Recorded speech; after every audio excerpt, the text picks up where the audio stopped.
Hey guys, welcome to another episode of the Armchair Crew Chief.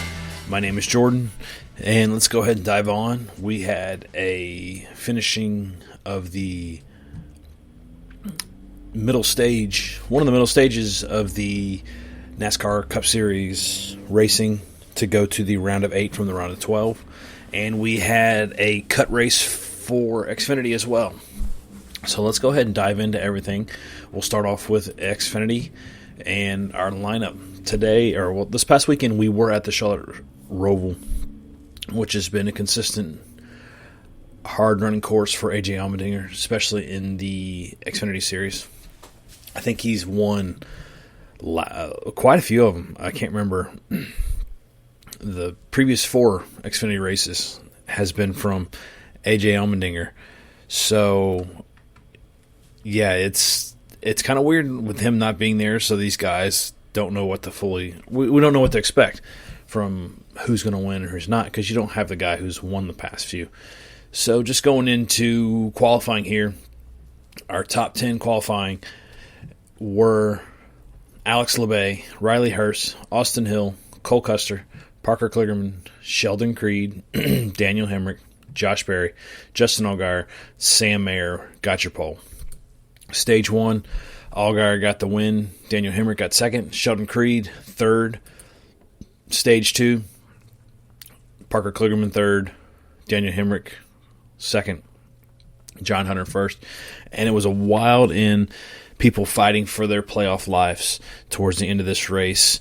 We had Josh Berry, who finished third. Unfortunately, didn't get in. He was dealing with power steering issues throughout the whole race, pretty much.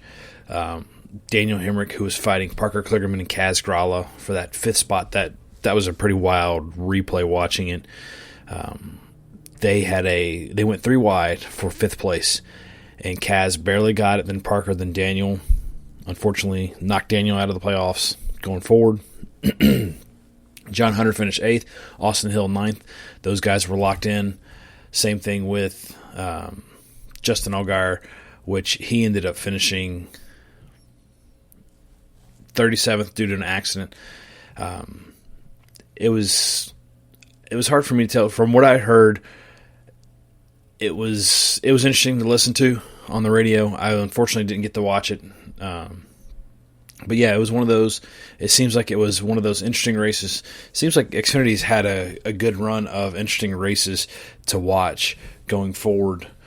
Just seeing how they run, how those cars handle compared to like the Cup Series. I'm not even going to compare them to Truck Series, because Truck Series more or less is a wreckfest due to the fact of the younger drivers that are in there.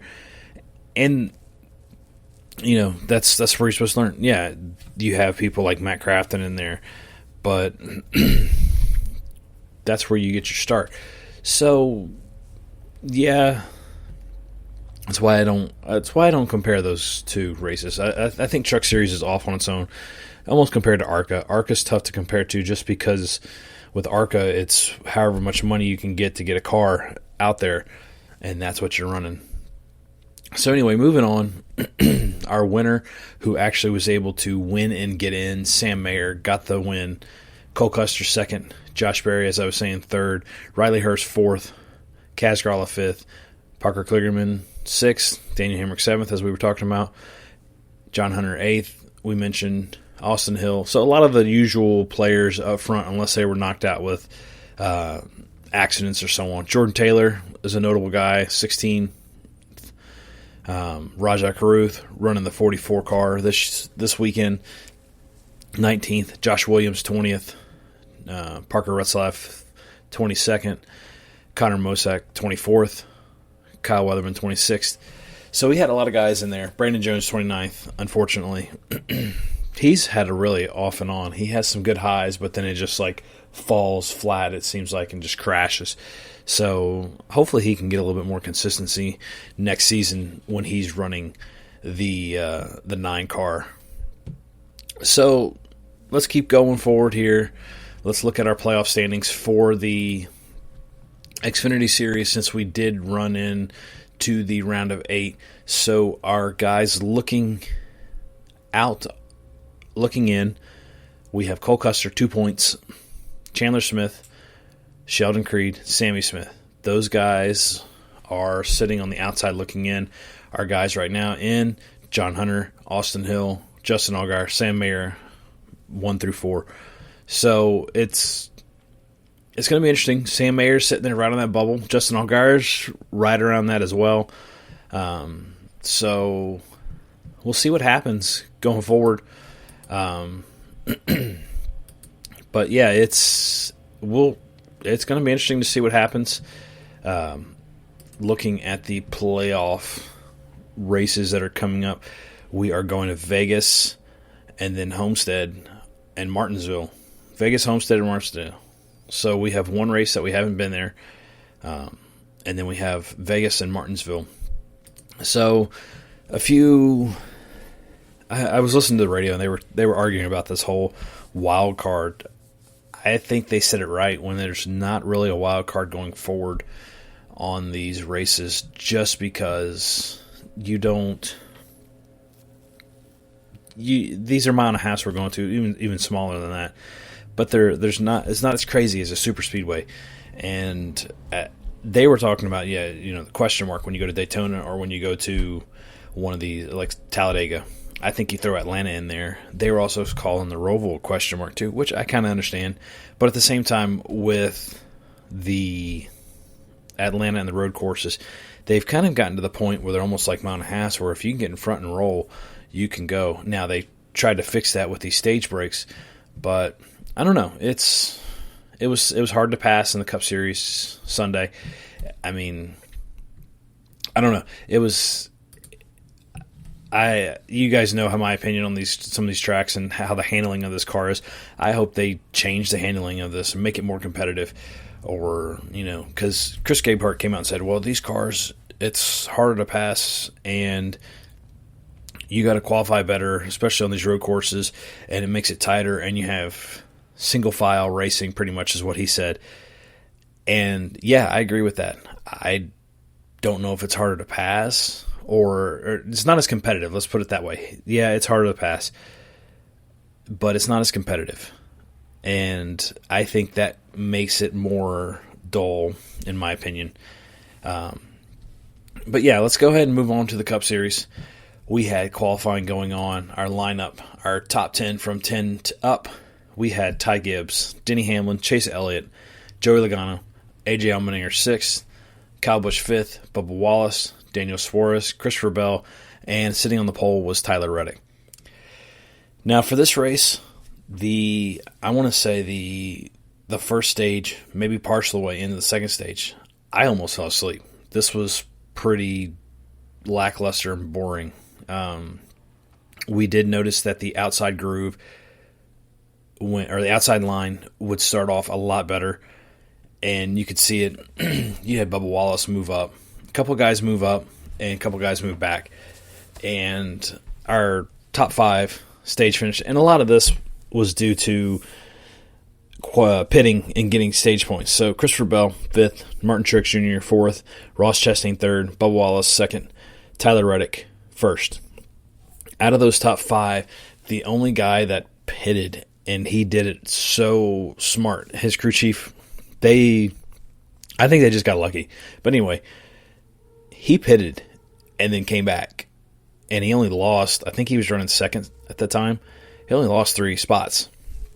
So kudos to them for that pit strategy. That was really amazing and really good.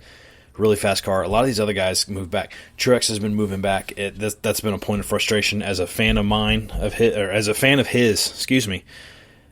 It's frustrating to watch him run because he says, one, they don't set up the car right, in my opinion, whenever they go out there, and 2, they can't get the car to his liking for him to go forward.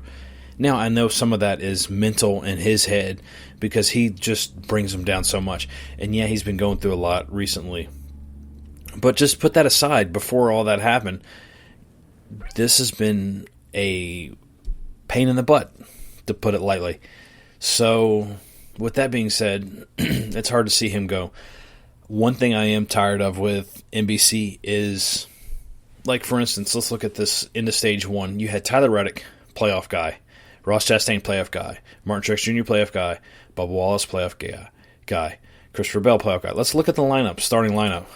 Tyler Reddick, Bubba Wallace, Kyle Busch, and, Chase Elliott is going for owners. I'm not going to talk about owners so much because I do like the stab that PRN put at NASCAR where they came out and flat out said, we got these guys running for owner points, but we don't know how much money they get. So the owner points is separate from the driver points. So you could have, like Chase Elliott is not going for the championship, but he's going for the owner's championship.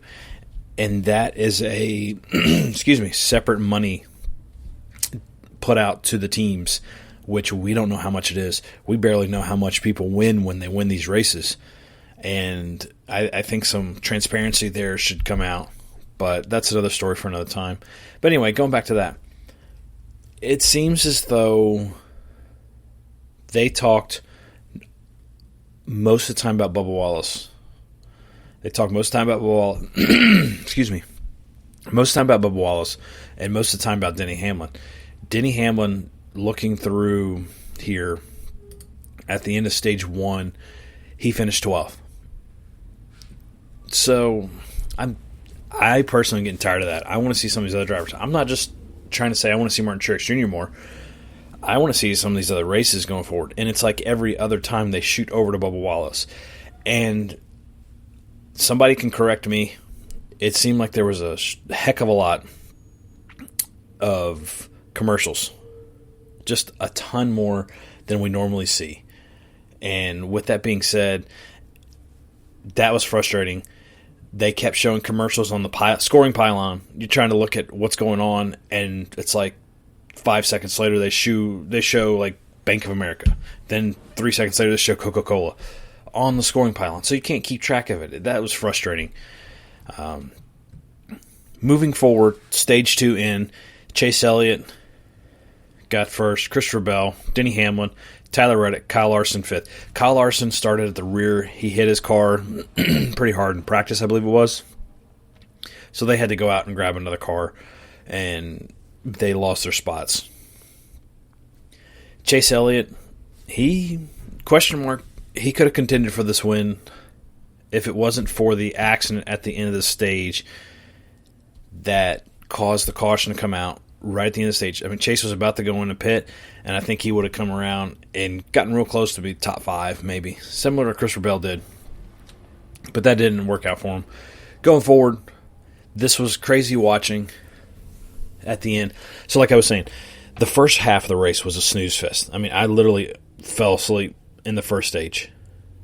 At the stage 3, when everything's on the line and it started getting heat. I mean, Daniel Suarez was ruffling feathers, hitting people. You had, Denny hit the wall. I believe he hit the wall. He spun out, and somebody hit him in the chicane. And we'll talk about that chicane a little bit further on. Eric Jones, accident. Andy Lally, accident. Ricky Stenhouse, his car literally caught on fire. That was crazy. He stopped, and it was just billowing smoke. You could see the flames inside. That was wild. And it looked like it came from that same rocker panel area where we had issues, I think it was last year, where it was catching fire because of the heat and the rubber buildup. If that's the same thing, then NASCAR's got some explaining to do because they said they fixed that. Suarez, he finished.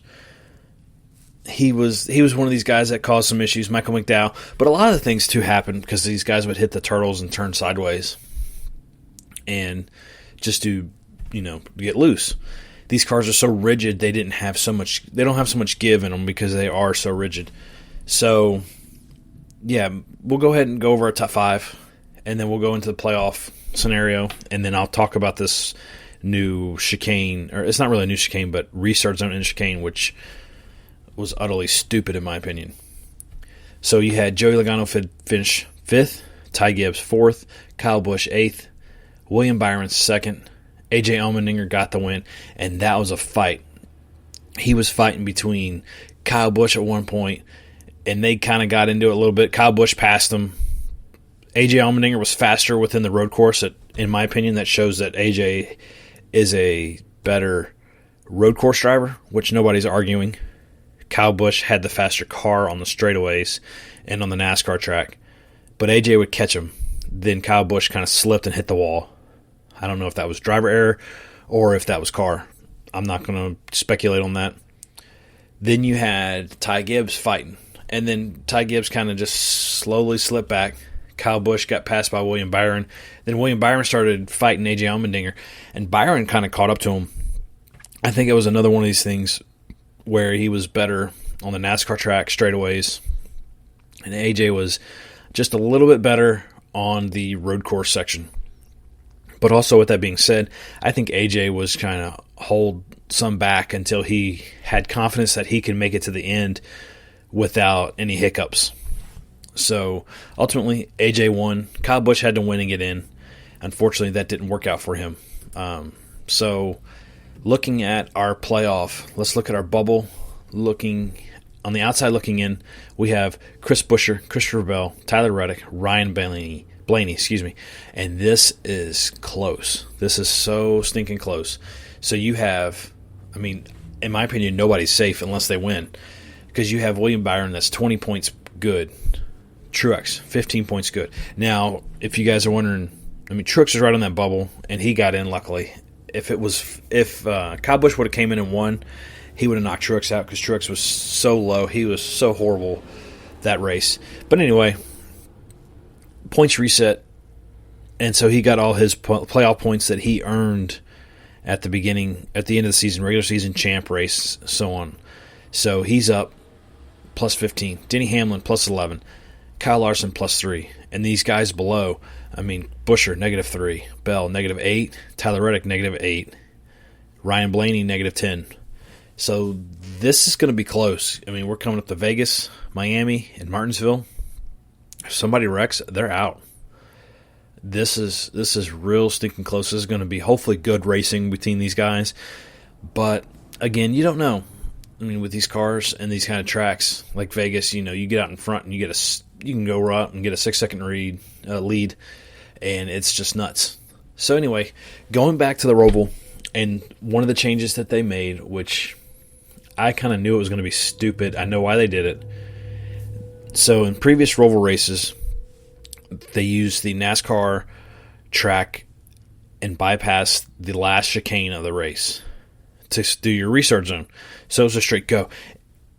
And I think a lot of people like that because it caused frustration, friction, wrecks, strategy, boldness, I'm going to say, because you're going to lift and start braking earlier than everybody else. It causes that question mark on what you're going to do because you have a lot more head of steam going in there. Well, they changed that restart zone for this race into the chicane, and they put it at the end, which is stupid, real stupid in my opinion, because you're sitting there and you're trying to get people to hit the power on in a turn. And, I mean, you could see it just about every restart. Even on the Xfinity race, they were getting loose on that inside, and they weren't able to go. Or they would got spin out. They would hit, a lot of the times they were hitting the car next to them, especially the 1 and 2.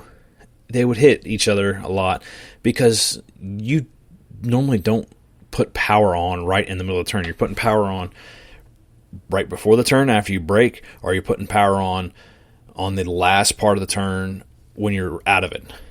You don't put it on right when you're going into the turn unless you just want to spin. So I think that was really stupid of NASCAR. They wanted to try something. It didn't work out.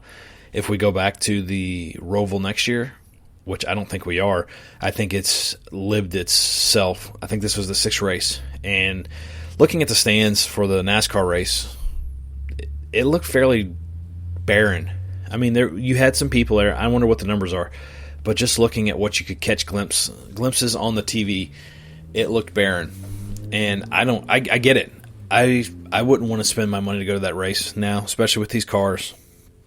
So that's what that looks like. That's my rant of the podcast, is how silly, how dumb, how stupid the restart zone move was going forward.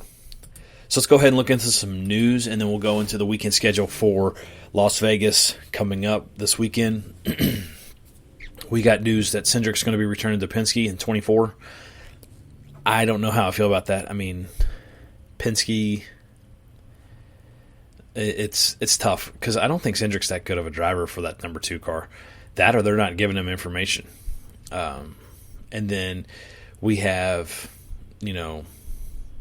Allmendinger win the race. That was very emotional. He was literally crying out there, which, hey, I get it. And, he needed this. They had some people out there talking in the post-race. They were talking about AJ, like, why aren't you having him coming back in the Cup? Why haven't you said anything? And they're like, we're going to talk about that later. Well, they kept pushing that. And then they brought up our next point of news, which was Chandler Smith. And AJ pretty much cut it off and be like, hey, guys, this is a post-race winners press conference. Stop talking about that stuff. So, with that being said, I mean, Chris Rice's comments were talk to his agent. So, Chandler Smith is in a year one of a 3-race contract with Kaulig in the Xfinity Series. He is not a fan of it. He's talking about trying to get out of it. He's apparently been linked with Joe Gibbs Racing. So we'll see what happens. I don't know too much about that conflict right there with what's going on with that. But, going forward, yeah, I mean, I don't see why not.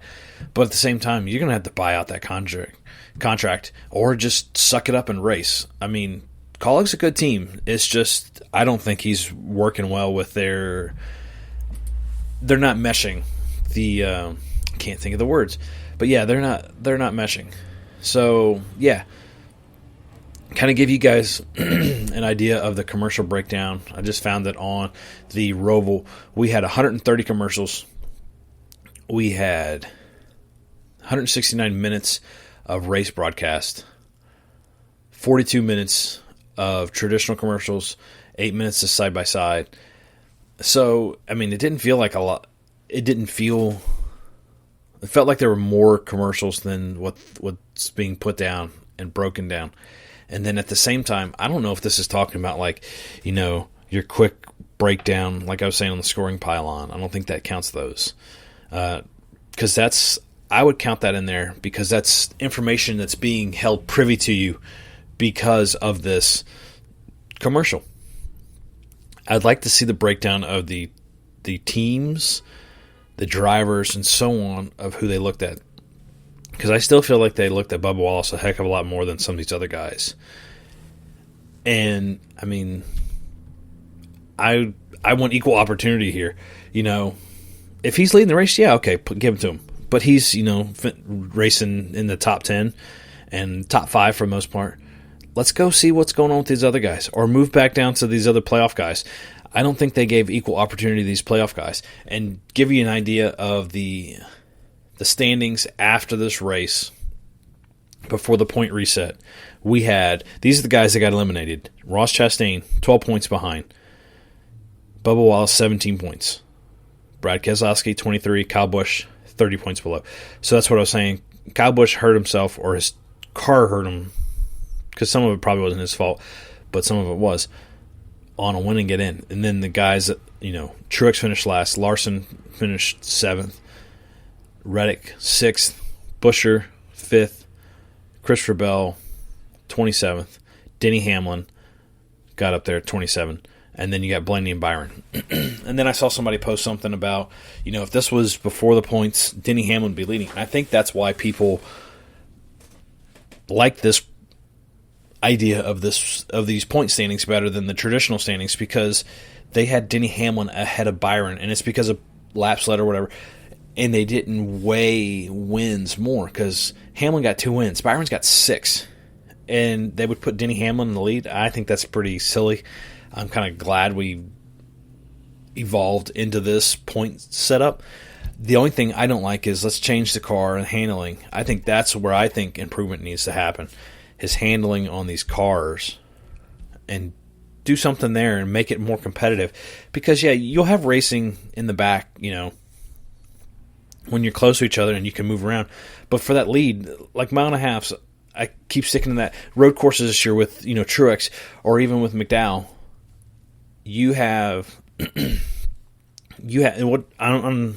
Yeah, you have somebody that gets out in the lead and runs away with it, and just literally runs away with it. Mile and a half. Larson, these guys, Byron, they run away with 6-second leads. Then you have these road courses. Now Truex, he had a really strong car, and he came from last a couple times and come back up. And I don't fully recall with McDowell. I think he worked his way up, but once he got up there, and McDowell's a road course racer, so this dude, he gets it and he can go. So I think that's, work on the car, work on the handling. Let's see what happens there and go from there. So, that's my soapbox of the podcast like I was telling you about earlier. Let's move on to what's going to be happening this week. Truck Series is off again. We do have practice and qualifying for the Xfinity Series on Friday the 13th. We are looking at those being on USA, 7:05 Eastern, 7:35 Eastern. Again, on USA, not on the radio. Saturday, 12:35 and 1:20 is our practice and qualifying for Cup Series. Now remember, these are Eastern times, and we're talking about somebody that's 3 hours behind us. So these are fairly early. This is going to be on USA, PRN, Sirius XM. Then we have our Xfinity race starting at 3:30. That will be on USA. PRN's got the radio call with it being simulcast on Sirius XM. On October 15th, we do have our Cup Series race starting at 2:30 Eastern. And we're looking at that being on NBC once again. And it's going to be streaming, just like every other thing that I've said is on TV. It's all streaming. Then we move over to PRN with the simulcast on SiriusXM. So that's your weekend race lineup there, guys. Hopefully this race will be enjoyable and fun to watch. And we'll go from there. And thank you guys for tuning in, and we'll catch you next weekend. If something pops up, we'll pop up with a special edition like we did with the races from 2024. So you guys have a good week.